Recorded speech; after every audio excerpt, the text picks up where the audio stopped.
मेरी आंखों में उलझे आंसू बुला रहे हैं, मगर हमें होश भी कहाँ है, नजर में एक और भी जहाँ है।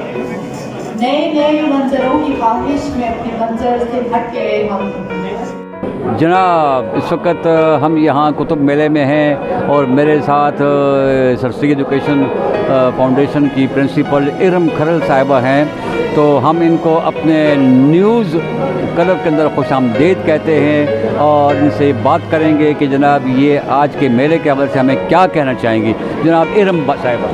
अस्सलाम वालेकुम। फ़र्स्ट ऑफ़ ऑल तो आप सबका थैंक यू जो इस काबिल मुझे समझा गया कि मेरा इंटरव्यू आप लोग ले रहे हैं, और बाकी आप लोगों का शुक्रिया जो आप यहाँ पे तशरीफ़ लाए हैं सर सैयद एजुकेशन फाउंडेशन में। ये बुक मेला जो है सिर्फ इसका मेन मकसद बच्चों को बुक्स की तरफ लाना है। आजकल के दौर में जैसे बच्चे मोबाइल्स के, इंटरनेट के दौर है, लेकिन उसकी तरफ राग़िब हो चुके हैं। लेकिन बुक्स का मेन मकसद हमारा ये है कि बच्चे अपनी जो हमारी विरासत है, हमारी बुक्स हैं, उससे पीछे मत जाएँ।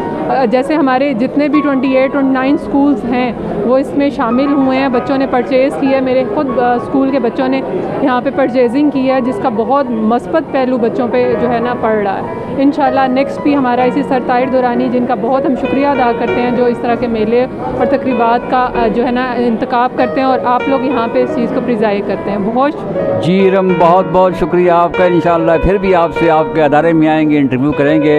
इस वक्त मैं हूँ अख्तर नईम और मेरे साथ हैं जनाब शोएब तनोली साहब। हम न्यूज़ क्लब से हम आपके लिए इंटरव्यू कर रहे थे। आपका बहुत बहुत शुक्रिया।